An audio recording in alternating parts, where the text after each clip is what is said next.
You're listening to the Life Coaching Secrets Podcast, episode 128.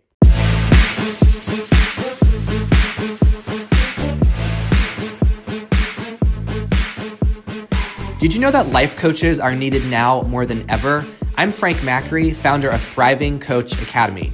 I've trained over 1,000 coaches and helped them launch their own successful coaching businesses. If you want to make an incredible income and impact as a coach and have a lot of fun doing it, I'll show you exactly how to get it done.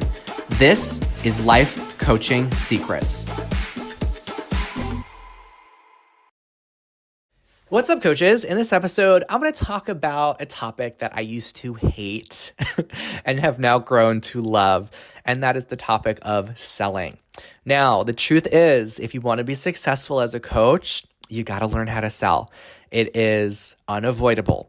And when I got started, I thought I could avoid it. I thought I could avoid talking about my coaching and my prices with people. So what I did, and I thought I was genius at the time, is I made a website.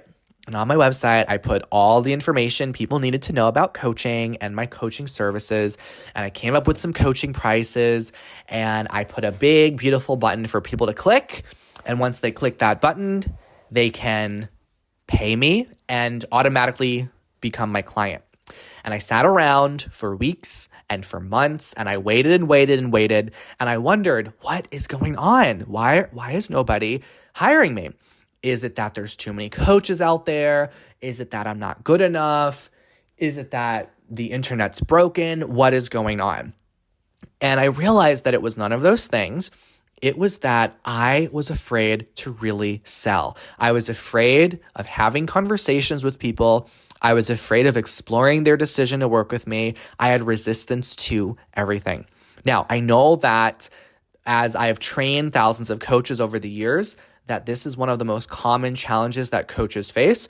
They love the idea of coaching, but they also hate the idea of selling. So in this episode, I want to go over some of the biggest reasons why you might have resistance to selling. And I want to leave with you some new perspective to take on what I've realized selling to really mean and how to really experience it in a way that feels very dignified and keeps you in integrity. Now, if you are resistant to selling, one of the reasons you might be resistant is because of the actual idea of talking with someone about your services. You might think it's going to require that you need to push people to do something they don't want to do, or you might feel like you need to be pushy, manipulative, or very convincing. The second reason why you might resist selling is because of the potential response you might get when you do make an offer for people to work with you. You might be afraid people will say no, and you might think that it's going to make you a failure, or you might feel like a failure when people start rejecting your offers. So there might be avoidance of rejection.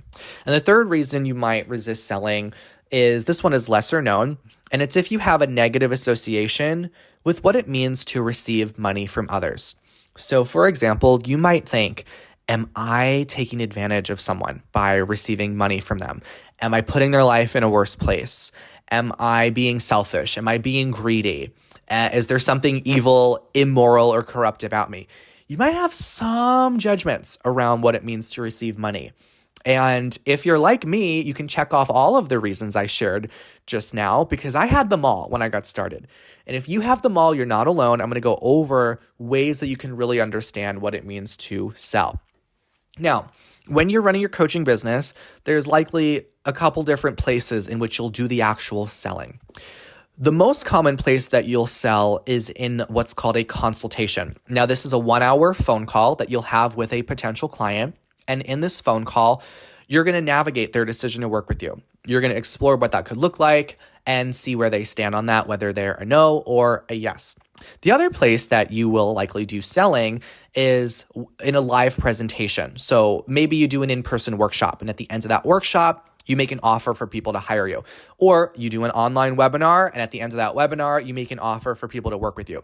So whether it be a consultation or it be a live presentation, there's going to be selling that's necessary for you to enroll clients. It's kind of like the bridge between someone being a potential client to be a paying client. Like, there needs to be some kind of conversation. There needs to be some kind of offering that's happening. And that's what occurs when you're selling. So I want to start with the first big challenge that people often have, and that is on having an actual sales consultation with someone. Now, you might assume that it means that you need to be manipulative, pushy, convincing, and persuading. And I'm here to tell you that it doesn't have to be any of those things. Now, maybe you've experienced sales calls in the past where you've been the potential client or customer, and you've left that conversation feeling just absolutely disgusted and grossed out by the way that the salesperson had that call. And it's unfortunate when those experiences happen, but I want you to know that that's not the only way in which there is to sell. There are ways that you can sell that's very dignified, that keeps you in your integrity, okay? And also that are very transformational and empowering. So any idea that you have of selling right now that's discouraging you, I want you to throw them out the window, because it doesn't have to be true for you. I've had times in the past where potential clients have gotten on a consultation with me and they've said, okay, well, why don't you tell me why I should join your program? Or why don't you convince me why I should hire you? Or why don't you persuade me on why I should join your program versus this other program? And I flat out tell potential clients, like, listen, that's not how this conversation is going to work. I'm not here to convince you of anything. I'm here to help you navigate the decision, help you figure out what you want, and make the decision that's going to get you closer to getting it. And that's the type of energy, that's the type of attitude that you want to take on when you go into consultations with potential clients. I want you to see the consultation itself, not even as a sales call, but as a sacred conversation. Because when you think about it, someone is booking a consultation with you for a reason. They are struggling with something in their life. They have some kind of problem that's not resolved. They have some kind of goal or outcome they currently don't have. So they're booking that call because they want to figure out a way to get it. And they're drawn to working with you. So this conversation that you're having could be the turning point in their life. This could be the moment where everything turns around. This could be the moment where all of their fears are put to rest and they could start taking action that's going to get them closer to achieving and experiencing their dreams. So when you have a sales call, don't go into those consultations thinking, oh, this is my chance to convince them to be a yes, or this is a call where I really need to push somebody to do something they don't want. Absolutely not. You are there to hold space for someone and really help them get in touch with the most empowered version of who they are, what they want, and then boldly decide what they want from there, whether that's working with you or not. And it's important to have this releasing the attachment to the outcome when you have a sales call, right? It's not about them getting to a yes. It's simply about them getting to a decision. Because when we have decisions in our life that we keep open or incomplete, this drains us of our energy and it drains us of our potential. I recently did an episode on the podcast called How to Stop Overthinking. And one of the ideas I talk about is how when we have open and incomplete decisions, it prevents us from living our fullest life, because the longer we stay on the fence with decisions or hem and haw or procrastinate or continuously think about decisions, what it's doing is it's just keeping us in limbo, right? It's so much more empowering when you can decide, no, I don't want that, or yes, I want that, and I'm going to figure out a way to get it, rather than just being on the fence or being in the land of maybe, right? There's nothing empowering about that. So when you're on a sales call with a potential client, see it as an opportunity for you to navigate their decision-making. In the academy, we do teach a whole course on decision-making coaching. And I tell our coaches that there's so much of decision-making coaching that really you're going to use in a sales consultation, because it's really one big decision-making coaching call. It's all about navigating how someone's approaching a decision and what are their fears or concerns around it and how they can address those boldly. Okay, so selling is not about convincing or pushing or persuading anybody to do anything against their will or desire. It's about inspiring people to make a choice that's going to serve them. Now, one of the reframes that I also like using when it comes to the word selling, if you don't really resonate with the word selling, then just see selling as inviting. Selling is inviting. You're inviting someone to make a choice. Think about what you associate with an invitation. Maybe you think of a party or an event, something that you usually enjoy, right? Selling is simply inviting someone to make a choice. Either they're interested or they're not interested. So your selling is simply you're inviting someone to make a choice. Now, I want to talk a bit about some thoughts that you can have going into a sales consultation with a potential client. Some thoughts that you don't want to have is, I need to get this person to say yes, or this person is going to make or break my business. No, don't put any pressure on yourself or them to be at a yes. But what instead you want to focus on instead is thinking thoughts like, I'm here to understand this person. I genuinely want to figure out what they want and what their needs are. I'm here to help them navigate the decision-making process. I'm here to help them navigate their decision-making process. This call is an opportunity for me to build a meaningful relationship with this person, right? This call is an opportunity for me to build a meaningful relationship with this person. And then finally, you want to have the thought, I believe and I value in what I offer, and I'm so excited to share it with people, right? You want to genuinely feel excited about your services, because when you feel excited, they'll feel excited too. So you believe in the value of what you have to offer, and you're excited. Like, oh my gosh, I have this coaching service, this program that I know can really transform their life, and I'm really excited to talk with them about it.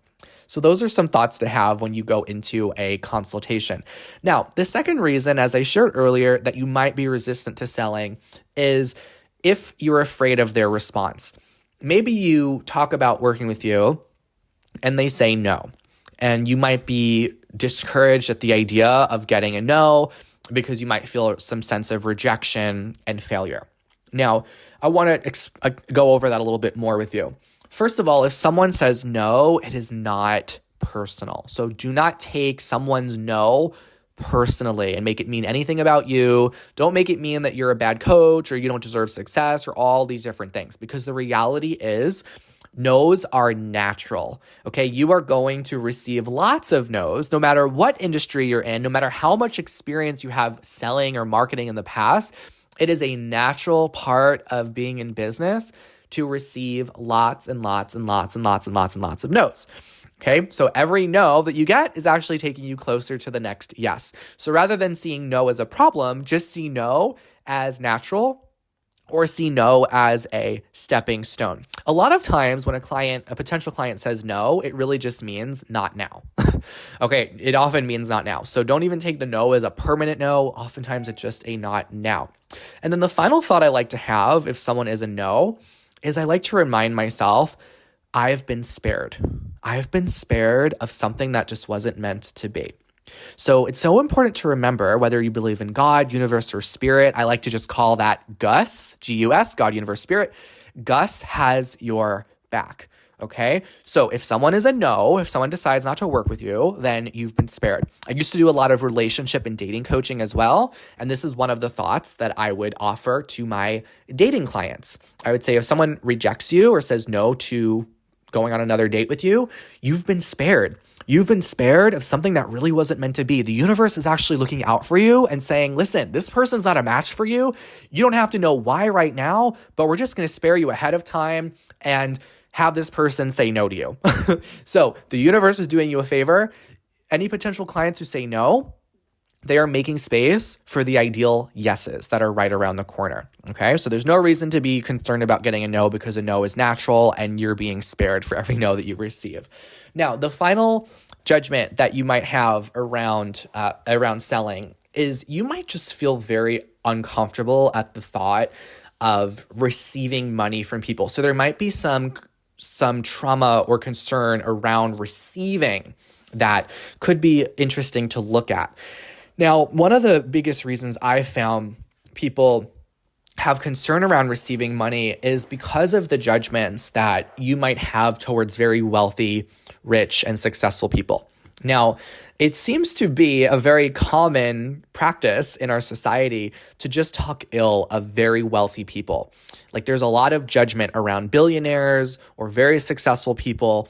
It's almost like trendy and common for people to immediately have negative associations and judgments about those people.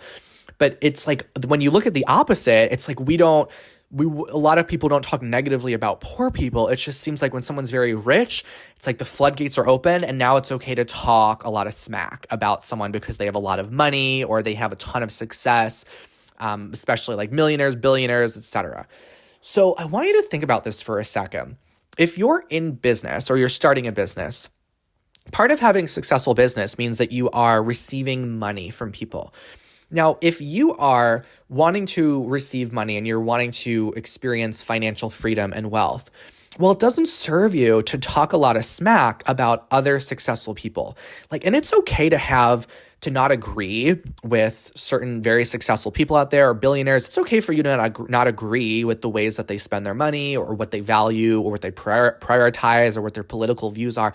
You don't have to agree with that, but don't make it a personality trait of yours to talk smack about rich people, especially if you're looking to become a wealthy person. It doesn't serve you at all, because the more judgment that you have towards someone that's very successful, that's actually judgment that you're putting on yourself. So what I mean by that is if you think that very wealthy people are greedy and selfish and they take advantage of others, you're going to subconsciously prevent yourself from becoming more successful because you don't want to associate with those negative qualities, right? Because it's like, if I start to receive a lot of money and I become more successful, does that mean I'm becoming selfish and greedy? And does that mean I'm taking advantage of others as well?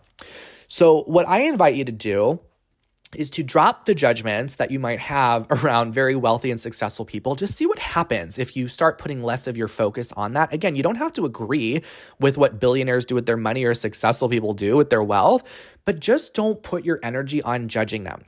What if instead you put some of your energy on seeing the ways in which very wealthy people contribute to society? So looking for examples of people out there that are very successful that have done a lot of wonderful things for society, or they've contributed to society. Maybe they've been very, very philanthropic.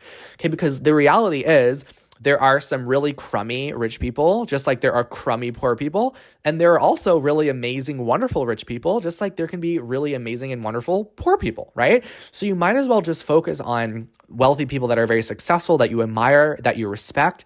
So that way you can associate positive things with that. And therefore, when there's opportunities for you to receive money and bring yourself closer to a higher level of financial success, that you don't prevent yourself from getting there because of your own judgments, okay? So those are some different associations that you can have when it comes to wealthy people. Now, like I said earlier, it's very common for people in our day-to-day life to just on social media, in the news, even maybe your friends and family that just might want to spend time talking a lot of smack about very successful people. Now, my invitation for you is don't engage in those conversations. Don't contribute to them. Just excuse yourself because you don't want to give into that, because you're going to subconsciously start repelling opportunities for you to also receive more wealth. And the reality is, when you prevent that from happening, right? When you prevent yourself from selling more with your business, you're also withholding the opportunity for people to work with you and get a lot of value, right? So think about what's on the other side of their investment of working with you. Think about what's on the other side of you selling, right? When you sell, when someone decides that they're going to work with you, they now get access to transformational work that's going to forever change their lives. Okay, so it is a service. It is an act of kindness for you to offer your coaching. If you have something that you know can benefit someone, then it is essential for you to let them know about it, right? It's hurtful to not do so, right? Because there's so many coaches I've heard that have said, I just don't want to make people uncomfortable by selling or talking about my program too much. I say, do you believe that your program can transform lives? Yes. Then it is your duty. It is your moral responsibility to let as many people as possible know about it. Think of it this way. If you had the cure to cancer and you knew that this would be able to cure all the different cancers around the planet, would you hold that back? Would you keep that a secret? Would you ever feel annoying talking about it with people? Of course not, right? You'd want people to know about it as much as possible because you're like, this is amazing. This is going to save lives. What if you had that same level of enthusiasm and belief and excitement around your own work and your own coaching services? So I want to end this episode with some things for you to reflect on so that way you can truly fall in love with selling. So hopefully you've been having some insight so far. I want to take it to the next level so that way you can really fall in love with the entire process of selling. Now, one thing that you need to do in order to love selling is you need to believe in the other person. Okay, so that means believing in people. You've got to believe to the people you're selling to. If you think that people are victims, if you think that people are at the effect of the circumstances in their life, like their environment defines them or just their circumstances define them, then of course you're not really believing in that person. And you're not going to really feel good about selling to them because you don't believe in their potential. So what helps is really believing in people, believing in how strong and powerful and resourceful that people are. And I like to see when I'm having a consultation, I like to see that person as a hero. This is not a victim who's stuck in their life. This is a hero who is at a turning point. Imagine one day they're going to look back on this very sales consultation with you and they are going to thank you. They're going to say, thank you so much for believing in me. Thank you for inviting me to make this decision. And thank you for allowing me to say yes to myself. Like I've had clients say that and say, thank you so much. Even clients that have spent 5 figures to work with me, they have gone back and said they're so grateful for me selling to them. So think about that for you. What if there are clients out there that are going to be grateful for you selling to them because they are being invited to rise to the occasion of their own life and show up as the hero that they truly are. So in your day-to-day life right now, when you look at people out in the world, are you looking for reasons why people are victims to their circumstances? Or are you looking for reasons and ways in which people are heroic? I want to share that question one more time. In your day-to-day life, how can you stop instead of looking for reasons why people are victims, how can you start looking for reasons why people are heroic? Okay, this is so important. You'll start seeing people everywhere as heroes. Whenever you hear stories, you're hearing them as heroes in the story. And when you start selling to people, you're going to feel like you are just witnessing heroes at a turning point in their life. Okay, so that's one way to love selling is really believing in people. The second way is by believing in what you're offering. So if you are providing your coaching service or program, really believing in the value and the benefit of it. So one of the ways you know that you're not believing in it is if you are so much more concerned about what they're going to lose working with you than what they're going to gain. So let's say that you have a coaching program that's $10,000 and you might be thinking, oh my gosh, I feel so bad having people spend $10,000. They're going to be losing that money. Well, here's the truth.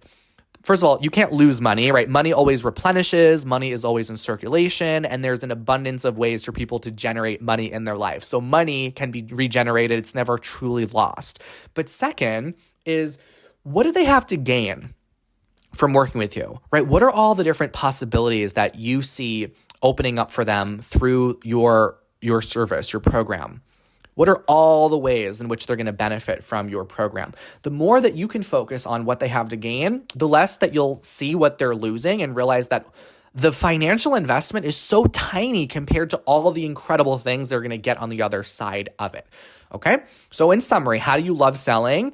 You look for ways to believe in people and see everyone as heroes. They're all heroes at a turning point. They are capable, they are resourceful, they are strong. And you also look at all the things that someone has to gain from your service or your program, all the things they have to gain instead of thinking about what someone's going to lose.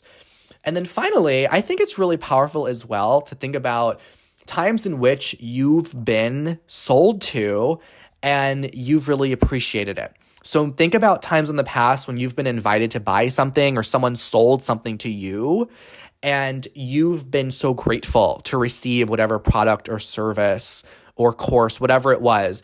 You're so grateful that you received that because it made such a difference in your life. Like, think about that right now. When was there a time when someone sold something to you and you were really grateful for that person selling that? Because if they didn't, you wouldn't have known about it. It might have been even like a video or an ad that you saw online. You're like, oh, I really am called to this. This is something I really want. and they sold you. You went ahead and said yes to it. And you are so grateful for it. It benefited you. It opened up opportunities in your life, or it allowed you to get some kind of results that you wanted to get.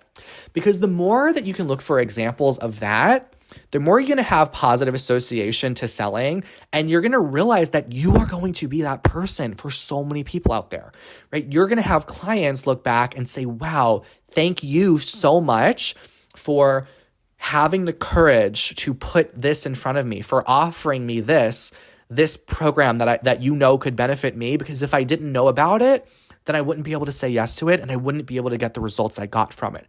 So you are going to be that person, just like whoever you're thinking of right now that you're really grateful sold to you. You also will be the person that your clients are grateful or selling to them. All right, that's what I got in this episode on how to sell, even if you hate selling. Hopefully that opens up some insights for you. Now, I want to let you know as well, inside Thriving Coach Academy, we do have an entire business development element of our program. All of our students get lifetime access to business mentorship and support. One of the resources included in that is the client consultation template. So this is a step-by-step template of exactly what to say in those consultations with potential clients to make it a very seamless conversation that feels very authentic and genuine. And I'm going to include a snippet at the end of this episode of one of our students. His name is Austin, and he's someone that was able to use that template and get lots of great results with clients within like his first week in the academy. He started enrolling clients. So I want you to listen to his story because he had a lot of resistance to selling and having consultations at first. I want you to listen to his story and see the shifts he's created in his life and how you can also create that for you. So thanks so much for listening to this episode, and I will see you in the next one. My name's Austin. I first discovered coaching when my management consulting firm offered an executive coach to come in and be like a supplemental service for all of the consultants. After I left that firm, I hired her personally and have been excited about making it my career journey ever since. I think what I was missing years ago in my career was a sense of fulfillment, because I looked 5, 10, 20, 30 years down the line in the industry that I worked in, and I didn't like what I saw in terms of what life looked like and what was important in life to say, the people at the top. So after my very first weekend of training with Thriving Coach Academy, I enrolled my first paid client the very next day. Then I enrolled my second paid client later that week. It's been more demand typically than I can keep up with ever since. I think a big shift that had to take place in my mind in order to finally enroll paid clients was to start trusting myself to really pursue this path, and then also to trust the knowledge and wisdom of Frank and the academy that he's built, and understanding that he has figured out how to build a thriving and an ethical coaching business that is valuable to everyone involved. A couple of months into the school, I opened up 8 spots for consultations, and within one day, I had 10 people telling me that they were interested and signed up for those consultations. Everywhere I go in my life, I'm meeting people that I can help. And that's a very empowering feeling. I never would have believed how quickly not only I could raise my rates, but that I would have to raise my rates based on the demands that I received once I started putting myself and my coaching out there. I've raised my rate to a point where I am making 3 times the hourly rate that I used to make when I worked in corporate strategy in tech. Coming into the academy, I had resistance around what it would actually look like to have consultations with potential clients and offer my services. Through my own courage and the trust that I have been able to place in the academy and the resources that Frank has developed and provided, I am finding so much unbelievable success in every consultation that I have. It's never felt easier to figure out how I can help someone and not even have to convince them of that, not even have to prove how I can help the people in my life who are coming to me looking for coaching. I never would have had it this quickly without the academy. I'm 25, and I first became interested in coaching at the age of 20. And the responses that I've gotten from people in my life when I share that interest has not always been necessarily understanding of how those two things would compute. But with Frank's training, it's helped me to understand that my age has nothing to do with my ability to coach. My coaching ability is based on factors that are intrinsic to my ability to connect with other human beings, to listen powerfully, to ask powerful questions, and push people to do incredible things, to hold ourselves back based on a factor like age that doesn't really determine how much value you can bring someone. It's not a good idea to hold ourselves back. I was doing it for too long, and sometimes in my head I think, oh, I wish I would have started earlier. If you are considering Thriving Coach Academy, reach out when you before you feel ready. Like, reach out when you feel like you need help to understand how this can be real for you, because it really can be. And I've never been happier now that it's becoming real and has been real for me.